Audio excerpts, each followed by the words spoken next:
तो उन्होंने दौड़कर दरवाजा खोला तो सामने जो है मधुसूदन पीताम्बर धारण किए हुए मुरली अधरों पर रखी है और जो है मुकुट लगाए हुए एक राजा का सामने खड़े चक्र लिए। विदुरानी की जो है खुशी का ठिकाना नहीं रहा, ठिकाना नहीं। इतनी खुशी होना चाहिए जिसके प्रति मुझे श्रद्धा है, तब ये ज्ञान जो है समझ में आएगा।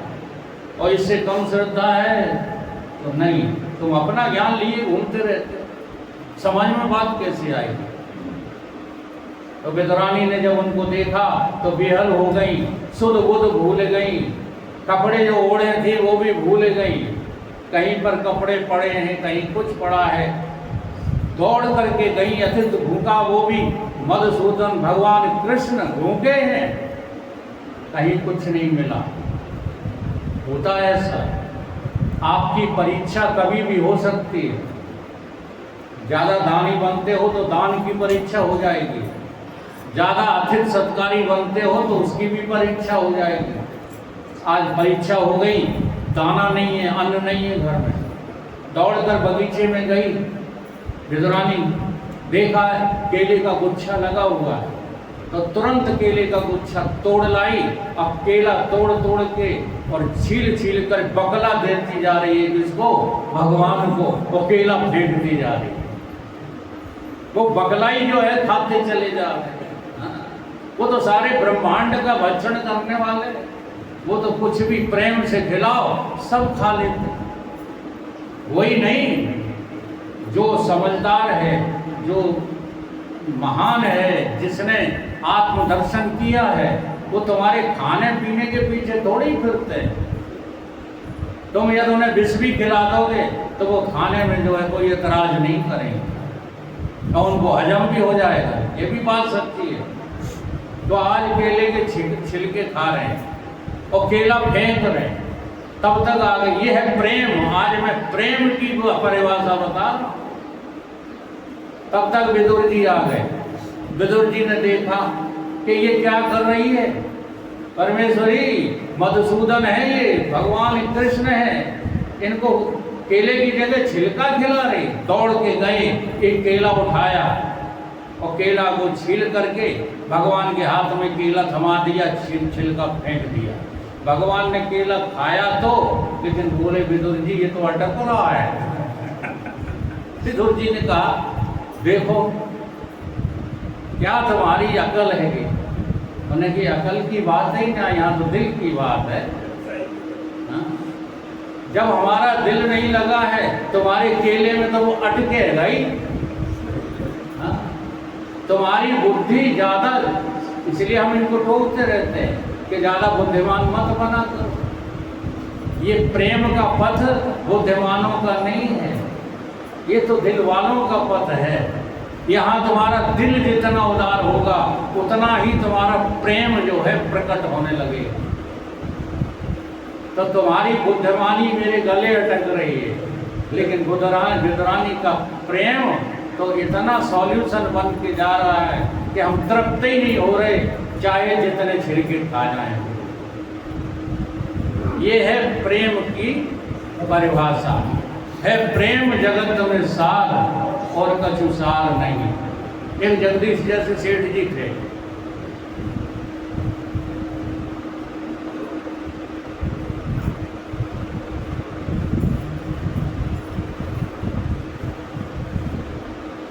वो बहुत जो है प्रेम करते थे, किससे? पैसे से। देखो प्रेम है कहीं लग जाए। हाँ, उनका भगवान में लगा था, इनका पैसे में लगा। लोग वह कहते हैं ना कि अगर पैसा भगवान नहीं है तो फिर भगवान से कम भी नहीं है। ये पैसे वालों की कथा है। तो अभी भगवान की कथा सुनाई, अब पैसे की सुनाई देते हैं। बड़ा प्रेम करते थे पैसे। रात को सपना देख रहे और सपने में लक्ष्मी जी को उन्होंने प्रकट कर लिया। लक्ष्मी जी कह रही कि सेठ जी अब हम तुमको छोड़ के जाना चाहते हैं। अब हम तुम्हारे यहाँ रह रहे थे कि 25 साल से जगदीश तुम्हारे संग हैं हम, लेकिन आज हम छोड़ के जा रहे हैं। सपना दिखा रही लक्ष्मी और तुम्हें हम सचेत कर रहे हैं कि आज के बाद हम तुमको नहीं मिलेंगे, इसलिए तुम्हें आखिरी वरदान जो कुछ मांगना है मांग। अब सेठ जी बड़े चक्कर में आ गए। सेठ जी की समझ में नहीं आई कि लक्ष्मी जी के अलावा और हम मांगे का, क्योंकि सबसे ज्यादा प्रिय तो वही थी, तभी तो सपने में आई। लेकिन तब तक सेठ को एक घटना याद आ गई। वो घटना क्या थी? वो घटना थी, एक बनिया चोर था, चोर बनिया। तो चोरी करने कहाँ पहुंचा? शंकर जी के मंदिर में। आपने देखा होगा पिंडी के ऊपर ही घंटा लगा रहता है, लगा रहता है कि बड़ा घंटा पिंडी के ऊपर ही लगा रहता है। तो पिंडी के ऊपर चढ़ गया चोर, तो घंटा छोड़ने लगा। तो घंटा तो छूटा नहीं, शंकर जी प्रकट हो गए। शंकर जी ने जो सोचा, बड़े भोलेनाथ हैं, शंकर जी ने सोचा कि लोग दूध चढ़ाते हैं, बेलपत्र चढ़ाते हैं और धतूरा चढ़ाते हैं, जाने क्या क्या चढ़ाते हैं, लेकिन इसकी जो है पूजा देखो, अपने आप को ही इसने चढ़ा दिया। तो वो प्रकट हो, और प्रकट होकर के जो है कहने लगे, मांग ले, तू क्या मांगना चाहता है, जो मांगना चाहेगा वो मैं तुझे दूंगा। तो वो कहने लगा चोर बनिया कि महाराज मांग तो लें, तुम दोगे कि हम देंगे? तो हमारे पास तो अकल नहीं, हम तो चोर हैं महाराज, हम अपने घर पूछाएं। शंकर जी ने कहा पूछा, हम यहीं खड़े। तो पूछने गए, अपनी अम्मा से पूछा जाकर। अम्मा थी अंधी, तो अम्मा ने कहा कि मांग लो जाके बेटा। पहले तो तू झूठ बोल रहा, तुझे शंकर जी प्रकट हो ही नहीं सकते, तू तो लफंगा है, चोर है। अरे नहीं माता जी, शंकर जी प्रकट हो गए हैं, बताओ क्या मांगे? तो कहीं मैं अंधी हूँ, उनसे मेरी आंखें मांग लेना। ठीक है। फिर गए पत्नी के पास, बोले शंकर जी प्रकट हो गए, बता क्या क्या चाहिए, क्या मांगू? उसने कहा कि मांगना है तो पुत्र नहीं हुए, अपनी शादी को 10 साल हो गए, तो पुत्र मांग लेना।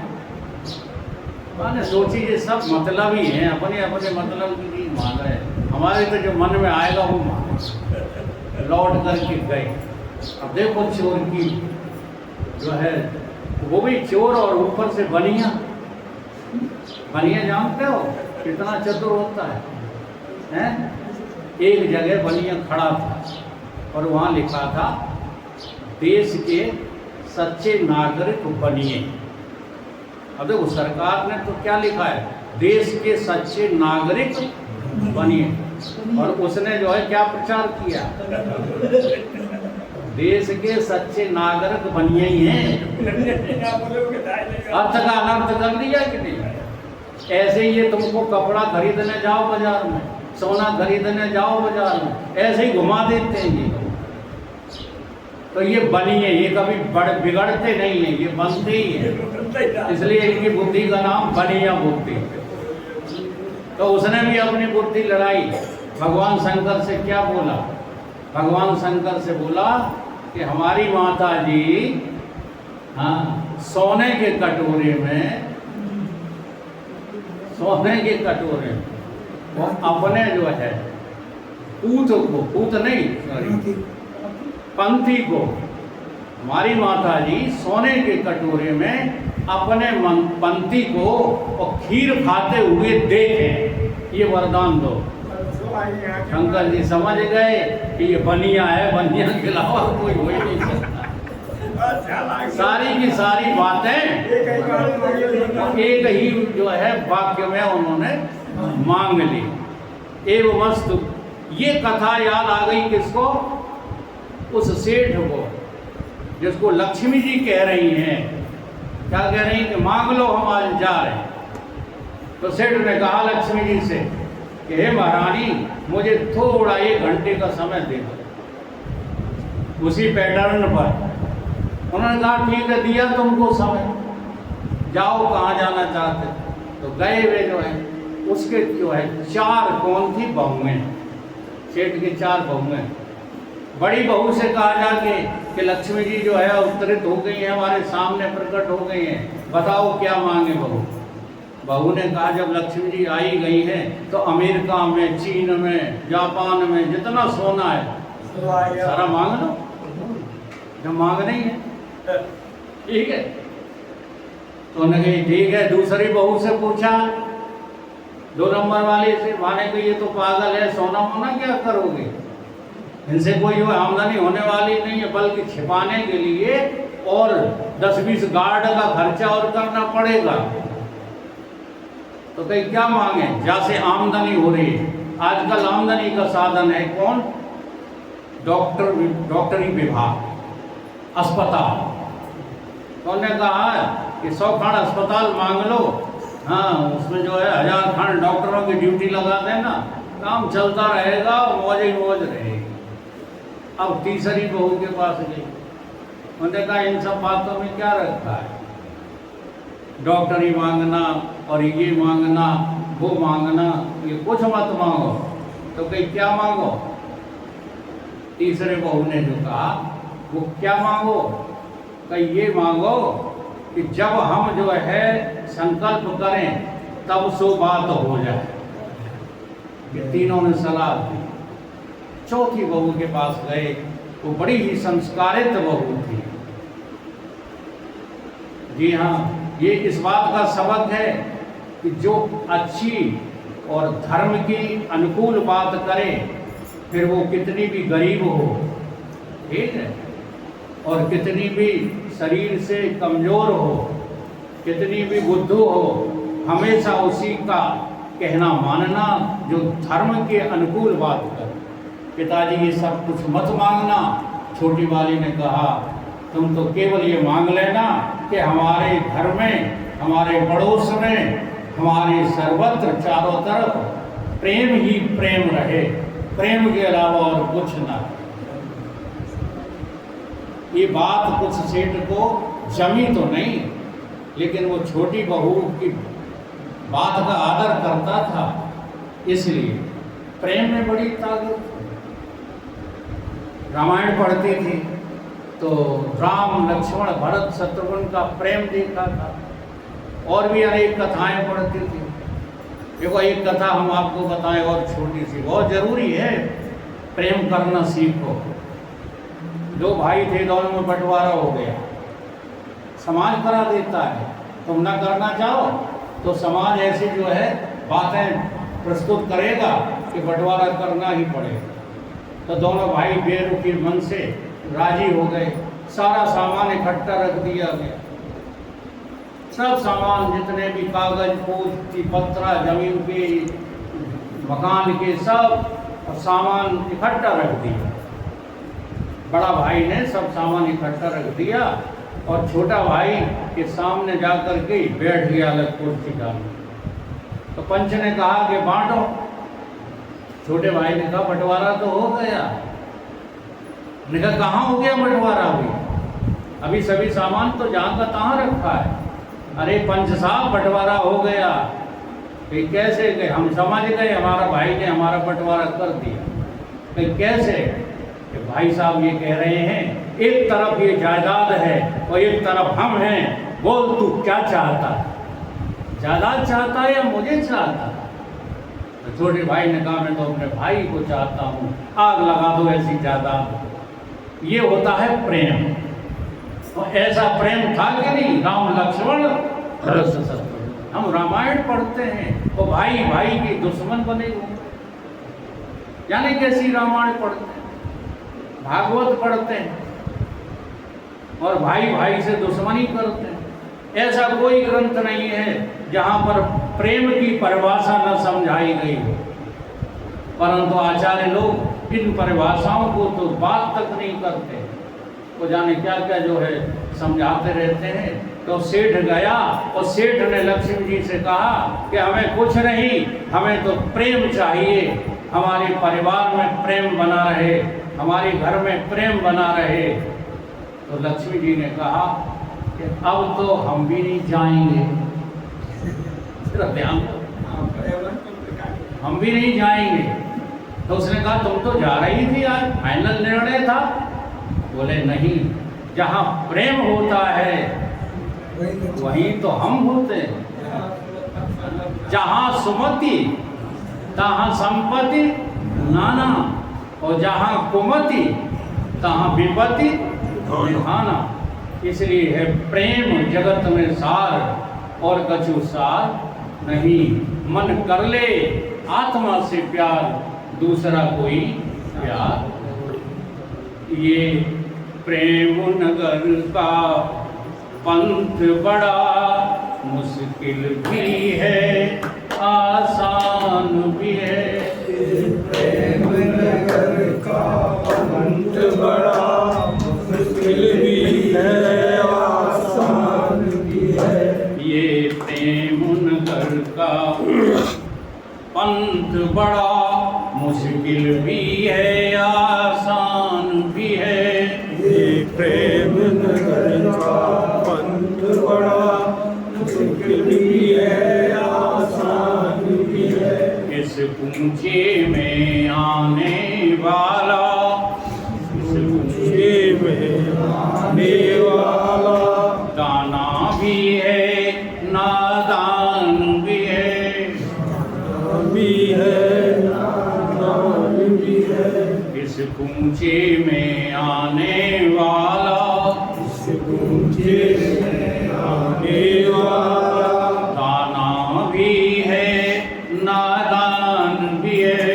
दाना भी है, नादान भी है। इसका अर्थ जानते हो? वो समझदार भी है और नासमझ भी है। वो समझदार इतना है कि उसे लगता है कि यहाँ सत्संग में ही हमारे जीवन का कल्याण होगा, इतना तो वो दाना है।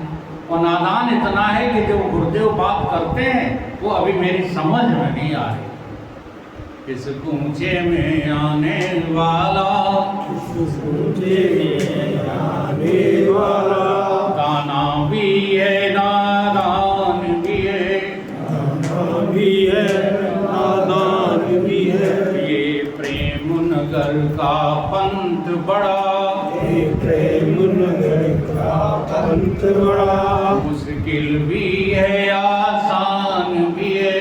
मुश्किल भी है, आसान भी है। यहाँ ऊंच नीच की जिक्र नहीं, ना ऊंच नीच की जिक्र नहीं, यहाँ जाति पात की फिकर नहीं। यहाँ जात पात की फिक्र नहीं। यहाँ ऊंच नीच का जिक्र नहीं, यहाँ ऊंच नीच का जिक्र नहीं। यहाँ जाति पात की फिकर नहीं। यहाँ जात पात की फिक्र नहीं। इस महफिल में आने वाला, इस महफिल में आने वाला निर्धन भी है धनवान भी है। धन भी है, धनवान भी है। इस महफिल में आने वाला, इस महफिल में आने वाला निर्धन भी है धनवान भी है। निर्धन भी है, धनवान भी है। ये प्रेम नगर का पंथ बड़ा, ये प्रेम नगर का पंथ बड़ा मुश्किल भी है, आसान भी है। मुश्किल भी है, आसान भी है। देख लो, अपन लोग किसान हैं, है ना? किसान माने निर्धन। और हमारे सेठ जी बैठे हुए हैं धनवान। किसी ने आज तक जज कर पाया उनको कि ये हमसे पृथक हैं?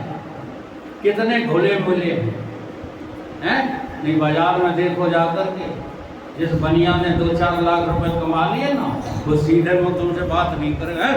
वही चप्पलें वहीं उतारो, वहीं बैठो। इस तरह बात करते हैं धनवान लोग। लेकिन ये सत्संग की महफिल कैसी है? इस महफिल में आने वाला, इस महफिल में आने वाला, निर्धन भी है धनवान भी है, निर्धन भी है धनवान भी है। ये प्रेम नगर का पंथ बड़ा, ये प्रेम नगर का पंथ बड़ा, मुश्किल भी है आसान भी है, मुश्किल भी है आसान भी है। इस कूचे में आने वाला, इस कूचे में आने वाला, दाना भी है नादान भी है, दाना भी है नादान भी है। घर फूंक तमाशा देखे जो, घर फूंक तमाशा देखे जो, वो आए हमारी महफिल में, वो आए हमारी महफिल में। कहीं भैया आग फाग ना लगा देना, अरे कुछ का कुछ समझो, घर जाएंगे जो है लगा दो ताड़ी, ये नहीं कहा जा रहा है।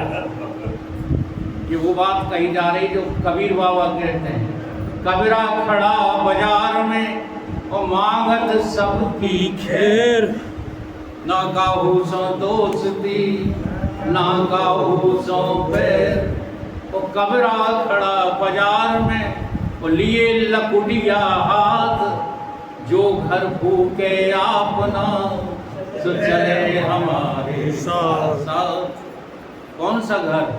ये जो अभिमान है तुम्हें, हाँ, देहों का अभिमान है, विद्या का अभिमान है, धन का अभिमान है, इसमें आग लगा दो। घर फूंक तमाशा देखे जो, घर फूंक तमाशा देखे जो, वो आए हमारी संगति में, वो आए हमारी संगति में। घर फूंक तमाशा देखे जो, घर फूंक तमाशा देखे जो, वो आए हमारी संगत में, वो आए हमारी संगत में। यहाँ दुख पहले और सुख पीछे, यहाँ दुख पहले और सुख पीछे, यहाँ मान भी है अपमान भी है। यहाँ मान भी है अपमान भी है। अब देखो मान कितना दिया जाता है यहाँ, कि आपको चाहे जहाँ चले जाना, बड़ी बड़ी सभाओं में चले जाना, कोई आपको भगवान नहीं कहेगा, कोई आपको ब्रह्म नहीं कहेगा। लेकिन ये महफिल कैसी है? सत्संग की महफिल। यहाँ सबसे पहले कहा जाता है, बाबा तुम तो ब्रह्म ही हो, तुम तो राम ही हो, राम के अलावा इससे बड़ा सम्मान कोई दे सकता है? बताओ कौन सी पोस्ट सबसे बड़ी है? प्रधानमंत्री की, राष्ट्रपति की भगवान की? और यहाँ तुमसे क्या कहा जाता है? तुम भगवान ही तो हो। अब इससे ज्यादा मान कोई दे पाएगा? तो देखो अपमान भी है यहाँ। किसी की ताकत नहीं है जो तुम्हें बाजार में चलते फिरते कह दे कि तुम्हारा शरीर तो सड़ेगा, गलेगा, मर जाओगे। कोई कह सकता है? लेकिन हम मंच से रोज कहते हैं कि अगर तुमने सत्य को स्वीकार नहीं किया तो मरोगे, सड़ोगे, गलोगे और हमेशा के लिए डूब जाओ। लेकिन फिर भी अपमान नहीं लगता है कि यहाँ दुख पहले फिर सुख पीछे, यहाँ दुख पहले और सुख पीछे, यहाँ मान भी है अपमान भी है, यहाँ मान भी है अपमान भी है।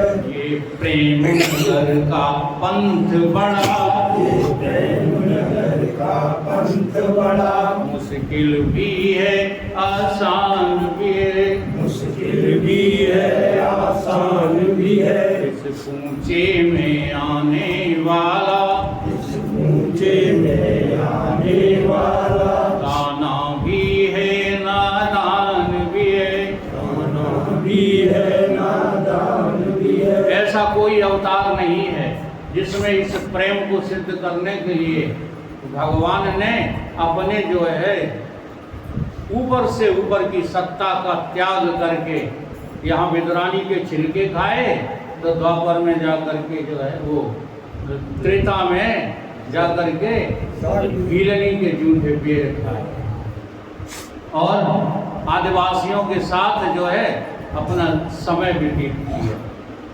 तो कहने का अभिप्राय ये है, जब हमें आत्म साक्षात्कार होने लगता है ना, झलक में मिलने लगती है, तो ये विषमता रूपी जहर है, ये संसार में फैला हुआ है।